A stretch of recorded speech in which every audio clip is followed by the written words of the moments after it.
Hello, I'm Joshua Bisley. I'm going to react to a video from an old church of mine. It's on the topic of losing your faith. Some background about me: I grew up evangelical Christian. If I could go back in time and not lose my faith, this church and the people I love there would be one of the biggest reasons I would do that. So of course this video has been posted by the church. They would only be doing that if those people who had lost their faith had found it again. A very interesting question for me is going to be whether those people had good enough reasons to lose their faith.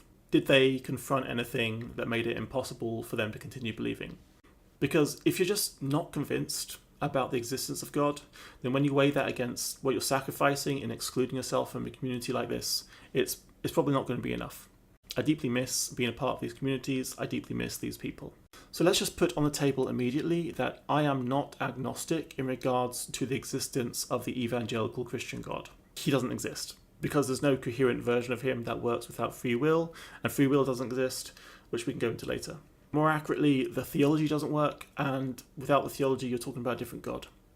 An ambiguously defined God could of course exist, but not this one. You can go even further than that. You can argue that it wouldn't be moral to worship this God even if he did exist, but it doesn't matter. He doesn't exist. But maybe one of these people are going to articulate a thought similar to that, and they'll explain how they overcame that. This is a very long video, so I don't know whether I'll react to all of it, but let's see what they have to say.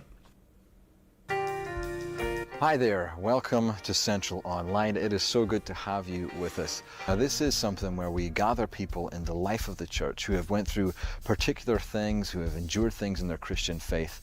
What has been the effect of your Christian upbringing then?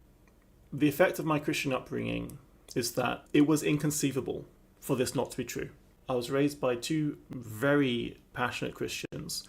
My dad spent my entire childhood church planting, being a pastor in different places. By the time I was 14, I had moved 14 times. And that was largely a product of my dad church planting in so many different places. And eventually he settled down in Fraserburgh to be a reverend of an established church. So I couldn't have conceived of it not being true. My parents absolutely left me with a 100% sincere belief. I don't think there's ever been a point in my life, up until recently, where I've never been ashamed of being a Christian.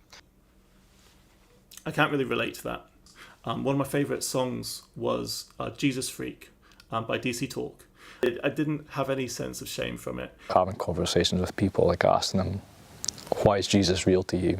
Like, I can get on board with like, how does God exist? Like, okay, could I be an atheist?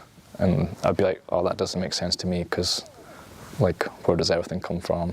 Where does everything come from? Usually what you're asking is, well, you can't just explain everything with the Big Bang. Everything has to have a cause. You go back to the beginning of time and something has to have caused the first cause. There has to be a first causer. I'm actually going to point out in a moment how completely irrelevant this is. But let's deal with this first. It doesn't make any sense to say that a God has some special property of creating the world. That means he doesn't have to be himself caused. That we can't give that property to something else.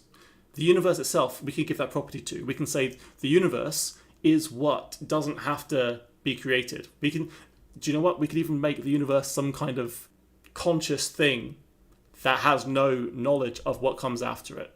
If we say that you have to have some magical personhood that allows you to be a first causer of everything, there's no need for that first causer to then have any knowledge of what comes after it. Everything that we think of as being God or being omnipotent, omniscient, omnipresent, none of those are logical conclusions of this property that you're requiring, of this first entity that made everything else. I will grant that we do have to accept that something always existed. We can't go from nothingness by the definition of what Christians mean when they say nothingness. We can't go from nothingness to somethingness, because included in that somethingness, they would be including everything we think of as a law. So the ability to go from nothingness to somethingness would be included in that. You couldn't go from what they mean by nothingness to somethingness. The problem is that there's absolutely no evidence that there ever was that nothingness. We know for certain there wasn't, because if there ever was that nothingness, we could never get to what we are now. So the universe has to have always been a somethingness in some sense. We have to work with a conventional conception of time here. If we go outside of our conventional perception of time, then this whole argument stops making sense anyway. But it's irrelevant, and here's why it's irrelevant. It's irrelevant because inside this premise for this problem, we have already established the thing that's going to make your God stop making sense, and that is causality. Everything has to have something that preceded it. Every effect has to have a cause. And that's why you can't have free will as a person. Whatever you are because God made you a certain way, or the universe made you a certain way, and then you ended up making whatever decision you made. It doesn't matter what it is. Everything has to have a cause, and you can't get out of this. There's no way to work around this fundamental problem of there not being any free will, in the sense that Christians need there to be for their logic about the eternal judgment of souls to work. You can't have the God that's going to judge you for that. You could have it. You could say God just judges us arbitrarily, but then you'd have this completely arbitrary God. You have to be a universalist, effectively, to embrace the fact that free will doesn't exist. It's a book originally, and I think there's maybe a movie. It's called The Case for Christ. We're not getting anything else, I don't think. So I'm going to just assume that to some extent his argument, let's assume for Jesus raising from the dead, is that there's something we can consider in that historical context that proves it. And so this would be something like the Romans, if they had evidence of the body, they would have told someone. This would be something like all those people, they wouldn't have risked their lives going on to tell everyone about Jesus and getting crucified for it if they didn't really have evidence for that happening, or if there hadn't originally been this original event where people really did see Jesus physically raised from the dead.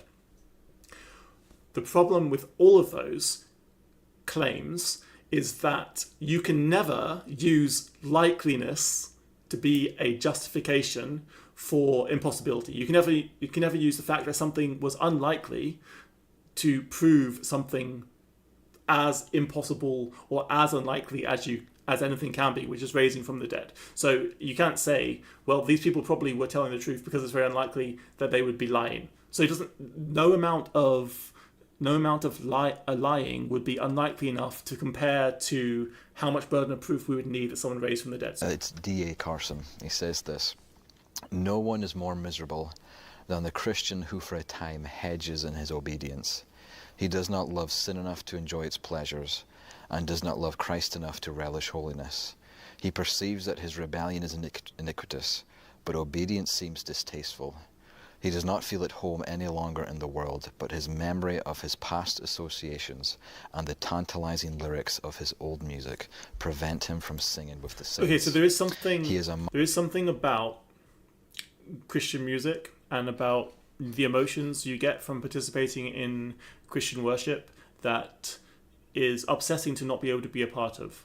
And I now view that whole context as highly emotionally manipulative. So it's disgusting to me, effectively. Like I have an inability to be around it. I really find it utterly disgusting to be in a situation where I'm feeling like people are emotionally manipulating me.